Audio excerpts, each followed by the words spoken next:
ถียงนากับงามสบายจ้ะพี่น้องสอดพี่อีกแล้วฮักกับเมื่อได้มือเดียวสอดพี่อีกแล้วเตรียมคั่วไว้นะคั่วนางหมูล่างถั่วด้านจ่านี่เตรียมไว้เบิดแล้วจ้ะนางก็มีครัวส่วนตัวเลยนะคะนางมีครัวเถอะนางมีครัวเลยนะคะถามมาอยู่ผู้เดียวกูก็ซิอยู่ผู้เดียวงอกง่อยก็มึงน่ะกลัวสมมติเด็กกระซับผู้เดียวไอ้ห่าตื่นมาแล้วแลนมาสวยก็แก๊กอยู่ผู้เดียวบ่ได้ไปใส่อันนี้กระซ้ำอันนี้แหละตื่นซ้ำมากก็ฮอดสวนกึกเห็ดจะก๊อกอยู่ผู้เดียวเพิ่นพี่น้องเราคอยนอนตื่นมาคอยนอนตื่นแล้ว8 โมงเลยเห็นเพิ่นเห็ดเวียกแล้วก็แก๊กเลยคือหนึ่งตัวเด็กค่อยมาสีทำมันแจบเด้มันแม่นดิมันแจบลงเลยเด้แม่นถ้าเขาสิปลูกยังกระดิ่งมันพุ่ยเด้มันสิบ่อยู่หน้านะเขาหดไปเรื่อยๆมันก็แจบลงมันก็งามเลยมันเริ่มแจบลงเลยได้ละเพราะว่ามันดินที่เขาแบบเขาอันนี้ปักนับปะไว้ซื้อเนาะเขาบ่ได้เอาหมากจกทับลงให้เขาเนาะมันเลยบ่ค่อยแจบมันเลยเป็นผุวันนี้ทำอะไรกันจ๊ะเห็นเตรียมผักเตรียมหญ้าเลยเลื่อยอ้ายเพื่อเลี้ยงเป็ดอยากกินเลือดแปลงเลยเนาะเลือดแปลงนะต้องอีอ้อแล้วก็มีของอันนี้ทำเบาเอื้อก่อนแต่แรกก็เบากันเฮ้ยมาพี่เด้อมาพี่กินข้าวปุ้นเพื่อนโอ้เบื่อเลยว่าโอ้ยกินห้องคอยก้อนเพื่อนพี่บอยผักมาเลี้ยงแต่เหิงอยู่ปิ้งเป็ดยังบ่ได้มาอยู่ส่วนของเธอนะไว้มือบุญก็ได้มือบุญสันบัตรในส่วนของสันมือนี้ก็14ละ15มื้ออื่นก็ห่อมื้ออื่นมื้อฮื้อก็ห่อข้าวต้มเลยแม่นเตรียมเรือเป็น16 17ป้าพอดีกับมือเลขออกพอดีเนาะลังเล็กออกมือเล่นก็เล็กลาวเฮ้ยเล็กลาวซื้ออย่างเล็กลาวมึงเศร้าได้เบิ่งข้าวดิแม่เฮ้ยข้าวรถไฟยังเกาะปูนหล่นใส่รถไฟได้เป็นตะยานเนาะมันตะยานตื่นมาไปเห็นข่าวเดี๋ยวนี้อีหยังก็มีแต่ตายหมู่มีแต่แบบว่าเกิดอุบัติเหตุยังก็มีแต่เกิดอุบัติเหตุใหญ่ๆเนาะพี่น้องเป็นตะยานคอยละยานคอยตื่นมากคือว่าเนาะแต่ละทีเนาะมีแต่ตายหมู่มีแต่ว่ามีแต่เกิดไปวันอุบัติเหตุใหญ่ๆเกิดเป็นกลุ่มแบบเป็นตะยานให้ต้มน้ำไว้ถ้าได้ทามันดอกเป็ดสักโตแล้วนี่จะเห็ดยังแหน่จะได้เตรียมถึงจะได้เลือดแปลงบ่จะได้เตรียมพักไว้ถือหั่นหัวสิไข่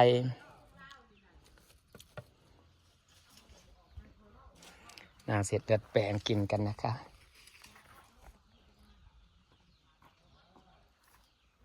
ตังเสร็จเตานี่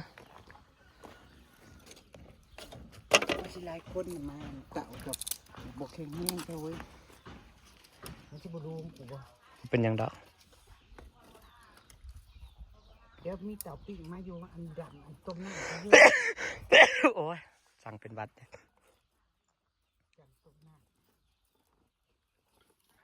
เมื่อกี้ไปกินเพลินอาหารแบบเจกับคนเจกับสบายอากาศเปลี่ยนปุ๊ดไปสบายคนก็เป็นFCก็เป็นหลายคนเลยเนาะมันฮักกับเป็นมือนี่ได้4-5 มื้อเดี๋ยวนี้เป็นนี่นะเป็นวัดเป็นไข่อากาศมันตัดปุดไปตัดปุดมาไปลองอากาศแบบว่า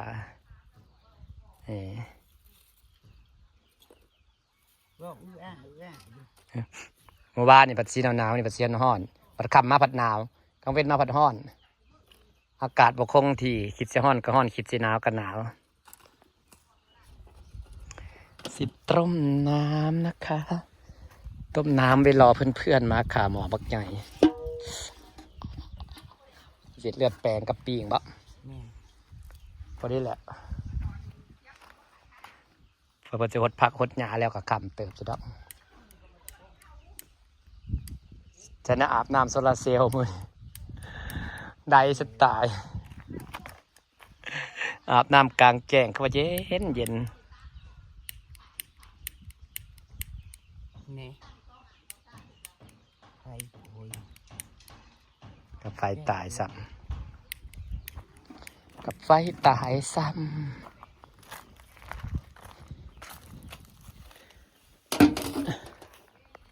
เป็ดเอามาแต่ไสซะ เป็ดเอื้อ เอาเสียมาแต่บ้านเพิ่น FC ซื้อซอยเนาะ FC ซื้อซอยเพิ่นเลี้ยงสิเนาะ แม่ซื้อเอื้อแล้วก็เลยมากินกันนี่นะ อ๋อสิเก็บผักมานำตัวเนาะพอได้ก็มีผักปัจจุคนเรื่องเห็ดเป็ดนี่ต้องอรไซเด้ออรไซเห็ดเป็ดเก่ง โทรหามันแหละ โทรไปเมื่อกี้บ่หลับ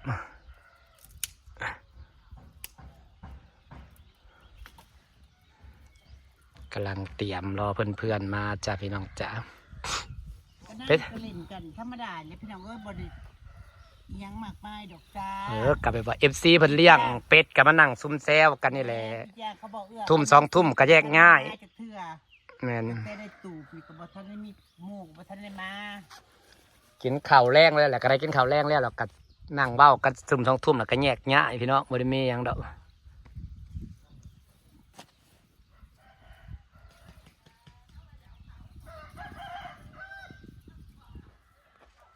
ขณะนี้เวลา 16 นาฬิกาต้มน้ำรอเป็ด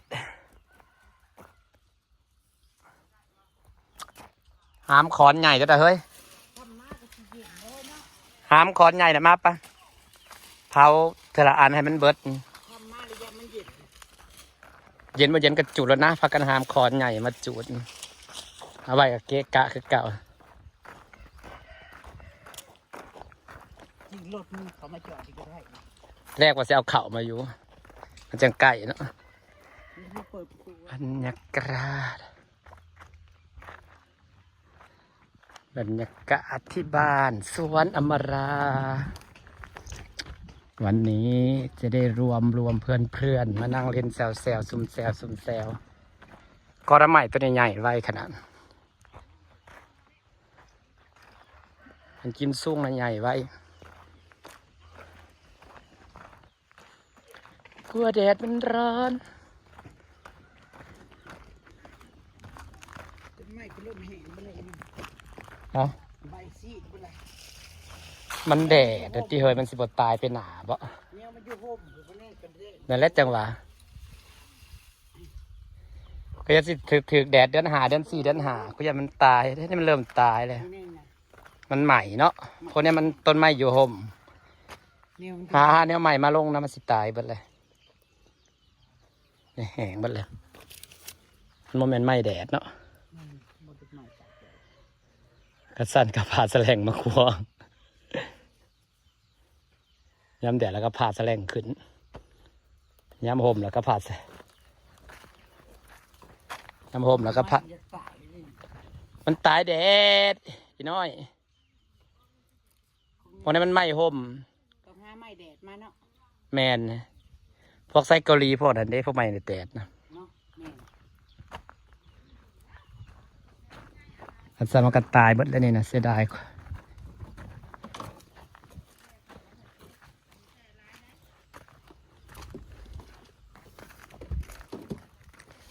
กำลังเตรียมต้มน้ำ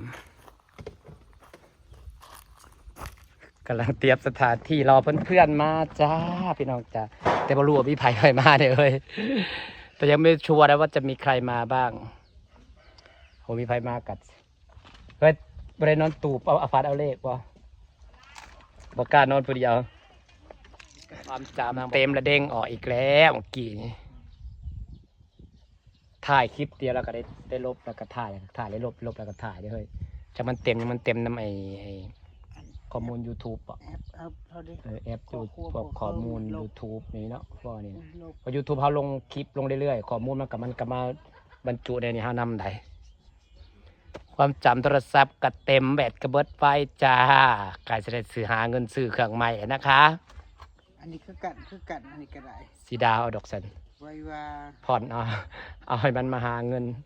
เล่นตามโทรศัพท์ มันบอกอัปเกรดก็บ่ได้พี่น้องเอ้ยมันอันนี้เนาะเฮ้ยมันเก่าเลยแต่สำหรับเฮาก็ถือว่าคุ้มได้พอลาดโทรศัพท์พอลาดตั้งแต่ iPhone 14 ออกผู้ตั้งแต่ข้าวจองเครื่องผู้ก็คือออกมาแต่เดือนธันอันนั้นนะก็ซื้อเลย อันนี้นำ14 15 16 17 4 ปีละ4-5 ปีแล้วก็ถือว่าคุ้มเลยพี่น้องว่าเฮาก็ใส่มันทำมาหากิน ดนเติบอยู่เนาะพอมาลากับ4 ปีคือกันซื้อแต่ผู้ซื้อแต่พร้อมกันผู้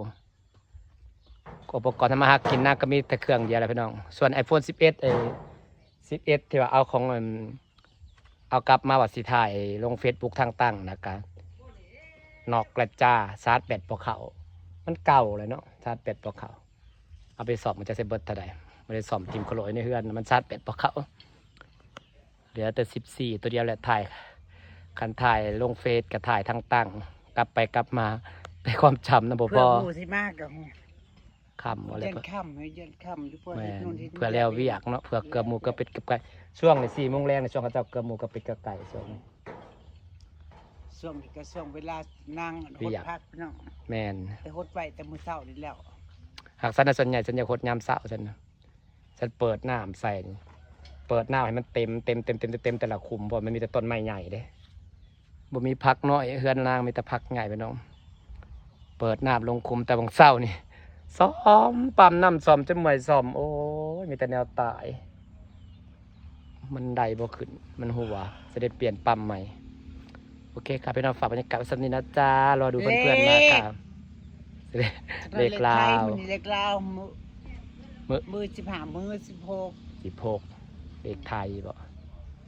เลขไทยกับสิเนี่ยยังซื้อเลขที่แม่ฝัน ส่วนมาก นะ นั่งก็บ่ค่อยได้ซื้อดอกพี่น้องซื้อแต่เลขไทยนี่แหละเลขลาวก็นานๆเทื่อ ซื้อเลขอีแม่ฝันนะจักว่าเข่าไทยบ่จัก แม่เท่ากัน เมีพายอ้าวแต่มือศูนย์ทันเด้ทะเบียนรถนะซื้อไทยอีกเพื่อมันออก ไทยจาก 3007พี่น้องซื้อรถเพื่อมันออกมาเลขไทยเนาะ3007ทะเบียนรถอมรานหมักออกนะจ๊ะ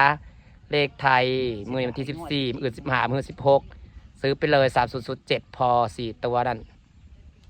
บ๊ายบายค่ะ